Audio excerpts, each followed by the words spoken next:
여러분, 한 주간 평안하셨지요? 오늘 사사기 7번째 시간입니다. 7은 성경에서 완전수이고 럭키 세븐인데 개인적으로 저는 이번 강의가 럭키하지 않았습니다. 완성된 강의안이 삭제되지를 않나, 영상 촬영하는 것이 음성이랑 싱크가 안 맞질 않나, 그래서 그냥 일단 해보자라고 편집을 했는데 도저히 안 되겠어서 처음부터 지금 다시 찍고 있습니다. 영상 만드는데 손이 꽤 많이 가는 편입니다. 실력이 좋으면 금방 하겠지만 이 아마추어도 되지 않는 실력으로 끙끙 되니까 문제가 생기면 해결하기가 참 어렵습니다. 여러분께 양질의 내용으로 제공해 드리고 싶은 제 마음만큼 손이 따라주질 않아서 저도 고생하고 여러분께도 죄송합니다. 앞으로 남은 시간 동안 혹여나 이런 일이 또 생기지 않도록 여러분 기도해 주시고 응원해 주시기를 바랍니다. 지난 시간 내용 한번 정리해 보겠습니다. 20년 동안 야빈의 억압을 받은 이스라엘을 위해 사사 드보라가 등장합니다. 다른 사사와 조금 다른 점은 드보라가 구원자가 아니라 바락이 구원자가 되어서 야빈의 군대 장관 시스라와 싸우게 됩니다. 바락, 시스라, 그리고 야엘이라는 여인이 주로 인물로 거론됩니다. 드보라가 주인공인데 드보라에 대한 이야기는 별로 나오질 않아서 조금 아쉽다라면서 지난 강의를 마쳤습니다. 자, 오늘은 드보라가 뮤지컬 가수로 등장합니다. 차마 말하지 못했던 전쟁의 비하인드 스토리를 노래로 부릅니다. 뮤지컬의 주제는 전쟁에서 승리한 기쁨을 노래하는 것이지만 한편으로 그 전쟁에 숨겨져 있는 어떤 내면의 아픔과 슬픔이 느껴져서 조금은 서글픕니다. 결론적으로 드보라는 생각이 깊고 책임감이 높으며 개인보다 민족을 사랑하는 그런 헌신적인 지도자입니다. 카리스마 리더라고 보시면 되겠네요. 사사기 5장의 흐름과 특징을 한번 살펴보겠습니다. 앞서 말씀드린 것처럼 5장은 노래입니다. 정확히 말하면 노래 가사지요. 그래서 시적인 구조를 가지고 있습니다. 드보라의 시 또는 드보라와 바락의 공동시라고 보시면 됩니다. 보통 시를 분석할 때 몇 년, 몇 행, 운율, 라임 이런 거 따지는데요. 그런 거 말고 드보라가 이 노래를 통해서 말하고자 하는 주제가 무엇인지가 더 중요하겠지요. 3절에서 이렇게 노래합니다. 너희 왕들아 통치자들아 귀를 기울이라. 나 곧 내가 여호와를 노래할 것이요 이스라엘의 하나님 여호와를 찬송하리로다. 이 찬양을 듣고 있는 사람들에게 같이 하나님을 찬양하자고 권유하고 있습니다. 본인도 찬양하면서 같이 부르자라고 하는 모습이 마치 찬양 인도자 같습니다. 드보라가 함께 찬양하자고 말하는 이유는 하나님께서 자기 백성들이 하는 전쟁에 오셨기 때문입니다. 이게 참 멋진 표현이에요. 하나님께서 드보라에게 이 전쟁을 이기게 하실 것이라고 약속하셨고 그 말씀대로 승리를 거두었잖아요. 이 이야기를 드보라는 하나님이 이기러 오셨다라고 백성들에게 지금 말하고 있는 겁니다. 따라서 듣는 입장에서 굉장히 임팩트하게 다가오겠지요. 성경에서 하나님이 임재하실 때 보통 초자연적인 현상이 동반되었습니다. 지진이 나거나 폭풍이 일거나 땅이 흔들리거나 또 산이 진동했습니다. 드보라 또한 하나님이 오신 것을 땅이 진동하고 하늘이 물을 내리고 산들이 진동하였다라고 말하고 있습니다. 이렇게 하나님의 임재를 찬양하는 것이 첫 번째 단락이고요. 1절부터 8절까지입니다. 두 두 번째 단락은 9절부터 13절인데요. 전쟁에 참여한 사람들을 기리는 내용입니다. 드보라는 이들을 함께 헌신한 자들이라고 표현하고 있습니다. 그것도 아주 즐거운 헌신입니다. 우리와 함께 싸운 이스라엘 군사들이 한 마음이 되어 연합함으로 승리할 수 있었다라면서 기뻐하고 있는 것이죠. 세 번째 단락은 전쟁에 참여한 지파와 참여하지 않은 지파를 거론합니다. 이 전쟁에 모든 지파가 동참한 것은 아니었습니다. 드보라는 자원자, 불참자, 그리고 장렬한 전사로 세 등분해서 정리했는데요. 자원자 그룹은 에브라임, 베냐민, 마길의 지휘관, 스불론, 이사갈이 해당되고요. 불참자 그룹은 르우벤, 길르앗, 단, 아셀 등입니다. 마지막 가장 장렬하게 싸운 그룹은 스불론과 납달리 지파였습니다. 바락이 납달리 지파에 속하지요. 이 두 지파가 생명을 걸고 열심히 싸웠다는 칭찬을 받았습니다. 네 번째 단락은 19절부터 23절인데요. 이 전쟁의 결과에 해당하고요. 이 노래의 클라이막스입니다. 야빈의 군대는 자기들이 당연히 이길 것이라고 생각했는데 뜻하지 않은 천재지변을 겪으면서 패하게 되었습니다. 때 아닌 비로 인해서 야빈의 철병거가 휩쓸려가는 것을 보고 드보라가 용기 내어 소리칩니다. 21절 세 번역으로 이렇게 되어 있습니다. 내 영혼아 힘차게 진군하여라. 내 영혼아 힘차게 진군하여라. 자기 자신에게 하는 외침이면서 함께하는 사람들에게 용기를 심어주는 말입니다. 멋있죠? 그러자 어떻게 되었습니까? 22절에 군마가 빨리 달리니 말굽소리가 땅을 울리도다. 말발굽 소리는 곤경에 빠진 시스라의 군대의 말들이 다급해져서 이리 뛰고 저리 뛰면서 발버둥 치는 소리입니다. 자, 이제 마지막 결론인데요. 야엘과 시스라의 어머니에 대한 이야기입니다. 24절부터 31절입니다. 두 여인의 운명이 극명하게 갈라집니다. 시스라는 여인의 손에 죽어서 시체가 되었는데 이 시스라의 어머니는 아들을 애타게 기다립니다. 28절이죠. 시스라의 어머니가 창문을 통하여 바라보며 창살을 통하여 부르짖기를 그의 병거가 어찌하여 더디 오는가 그의 병거들의 걸음이 어찌하여 늦어지는가 하매 그러자 시녀가 많은 노획물을 가지고 오느라 늦어지는 것이라면서 이 어머니를 위로하지요. 그런데 시스라의 어머니가 이런 말을 합니다. 30절에 보니까 사람마다 한두 처녀를 얻었으리로다. 사람마다 한두 처녀를 얻었다. 이 말의 히브리어는 자궁 한두 개를 차지했다는 뜻입니다. 이스라엘의 여성들이 가나안 남자들의 성적 놀이개로 간주되었다라는 뜻입니다. 다른 여자들은 다 남자들에게 몹쓸 짓을 당해도 상관없고 자기와 자기 아들만 피해를 입지 않으면 된다는 생각이죠. 그런데 이런 말을 무지하고 못 배운 그런 사람이 아니라 당시 가장 많이 배우고 또 기품 있는 여인의 입에서 이런 말이 나온다는 게 매우 당혹스럽습니다. 자, 여기에 반대되는 여인이 야엘이지요.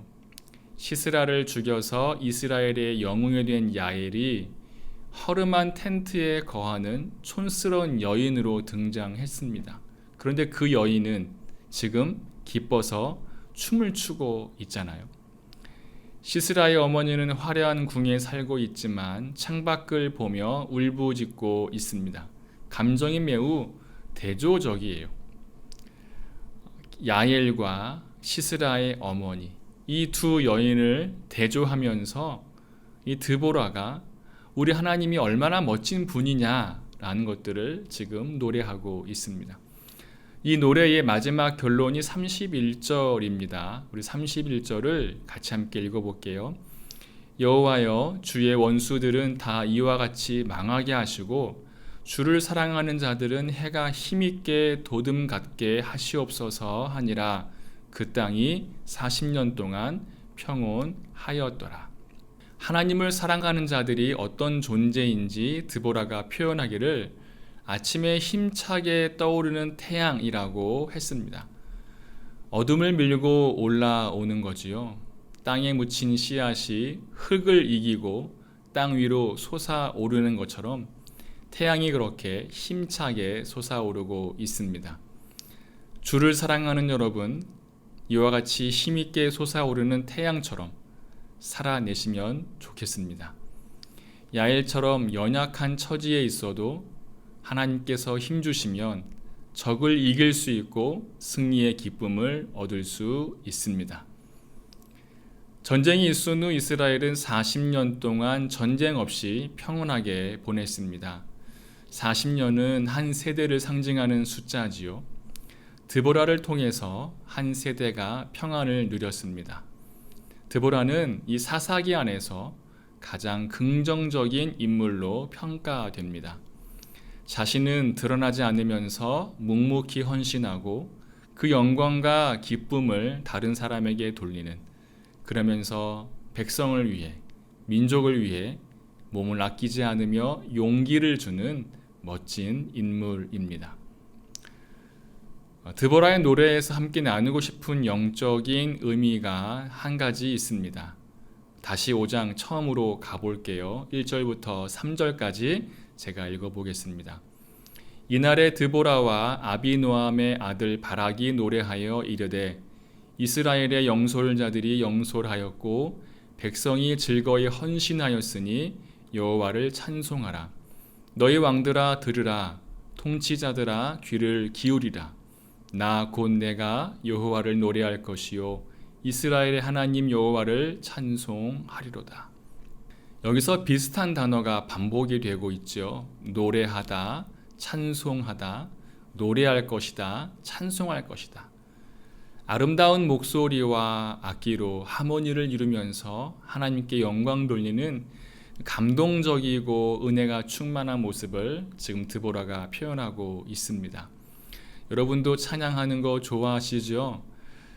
그런데 오늘 드보라가 하나님을 찬양하라고 하면서 이상한 단어를 사용했습니다.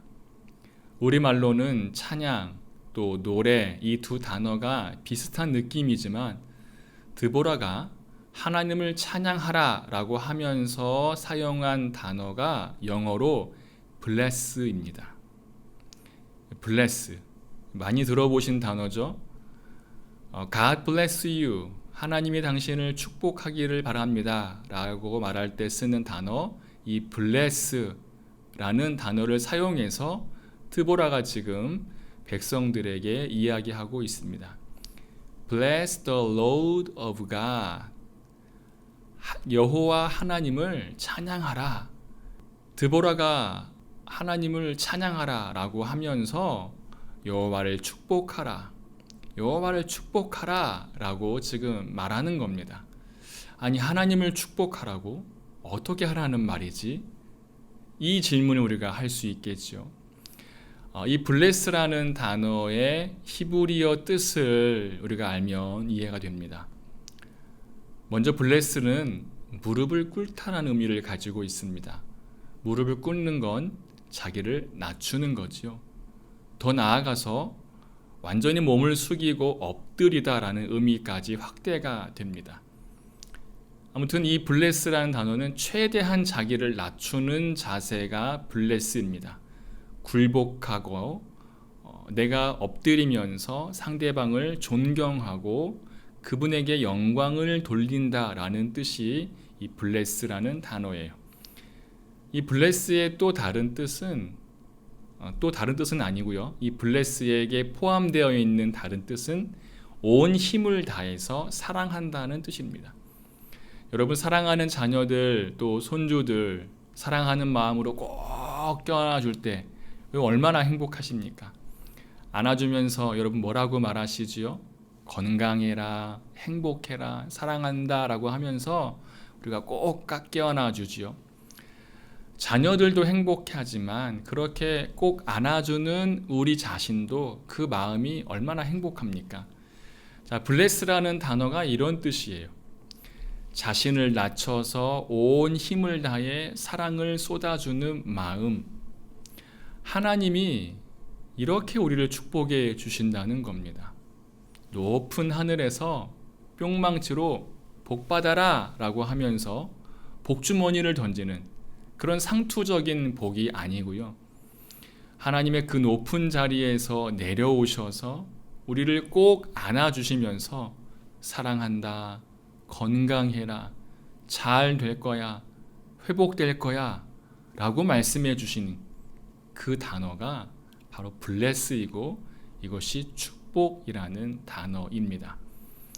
하나님께서 천지를 창조하시면서 가장 많이 하신 말씀이 축복한다는 말씀이었어요. 창세기에 있는 축복이 전부 이 블레스입니다. 아브라함에게 주신 축복, 이삭과 야곱에게 주신 축복 전부 블레스입니다.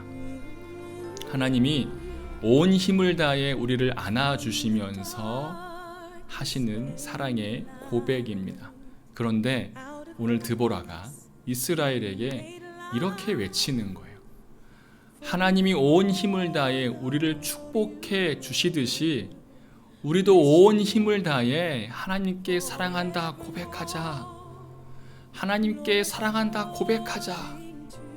여러분이 자녀를 꼭 안아주시면서 사랑한다, 축복한다 라고 했을 때에 우리의 자녀들이, 우리의 손주들이 여러분을 꼭 안아주면서 아빠 사랑해요, 엄마 사랑해요 라고 하면 여러분은 얼마나 행복하시겠습니까? 지금 그렇게 하자는 겁니다. 하나님이 우리를 사랑해 주시고 우리를 꼭 안아주시면서 축복해 주셨으니 우리도 하나님을 꼭 안고 하나님께 나아가자, 하나님을 찬양하자 라는 그런 단어가 이 블레스입니다. 그러니까 대충 박수치지 말고 대충 노래하지 말고 온 힘을 다해서 우리의 낮은 모습으로 주님께 나아가자. 이것이 드보라의 찬양입니다. 여러분 이렇게 하나님을 찬양하시기를 바랍니다. 온 힘을 다해서 하나님께 내 마음을 드리면서 고백하는 것이 우리가 드려야 할 찬양입니다. 여러분 이 블레스라는 단어가 히브리어로 뭔지 아세요? 바락입니다. 바락. 드보라 대신 싸웠던 군대 장관, 드보라 대신 세웠던 구원자, 그렇게 드보라 대신 이스라엘을 구원하여서 영광을 받은 그 바락을 지금 다시 이 드보라가 꺼내고 있습니다. 드보라는 모든 이스라엘에게 진액을 쏟아서 열정적으로 하나님을 찬양하자라고 용기를 불어넣어 주면서 자기는 뒤로 빠지고 바락을 높여주고 있습니다. 정말 대단하다라는 말밖에 나오진 않습니다. 자기는 절대 드러내지 않아요. 그렇게 이스라엘 민족을 사랑하고 정말 하나님을 믿는 것이 무엇인지 가르쳐주면서 어떻게 찬양하는 것이 진짜 찬양인지 보여주면서 찬양으로 모든 이스라엘 백성들을 흥분시키고 영적으로 감동시키면서 자기는 드러내지 않습니다. 어떻게 이렇게 멋있죠? 참 멋있습니다. 저는 여러분도 이렇게 멋있는 사람이 될 줄로 믿습니다. 이번 한 주간 동안 여러분이 좋아하시는 찬양, 찬송가 한번 이렇게 불러보시면 어떨까요? 일하면서, 공부하면서, 또 청소하면서 듣는 거 말고요. 찬양을 들으면서, 찬양에 집중하면서 주님을 생각하는 겁니다. 주님을 묵상하면서 같이 그 찬양의 그 은혜 안에 깊이 들어가는 거죠. 그러면서 주님께 사랑한다 고백하고, 그러면서 그 찬양의 가사처럼 주님의 그 임재 앞에 나아가고 주님께 영광을 돌리는 그런 찬양을 같이 함께 나누면 어떨까요? 찬양의 가사와 함께 기도하면서 하나님께 대화하는, 그러면서 하나님께 온 힘을 다해 하나님께 영광을 돌리는 저와 여러분이 되시면 좋겠습니다. 그러면 하나님께서 온 힘을 다해 여러분들을 축복해 주실 겁니다. 하나님께서 여러분들을 꼭 안아주시면서 사랑한다 말씀해 주실 것입니다. 여러분, 한 주간 또 평안하시기를 기도하겠습니다. 저는 다음 주에 뵙겠습니다. God bless you.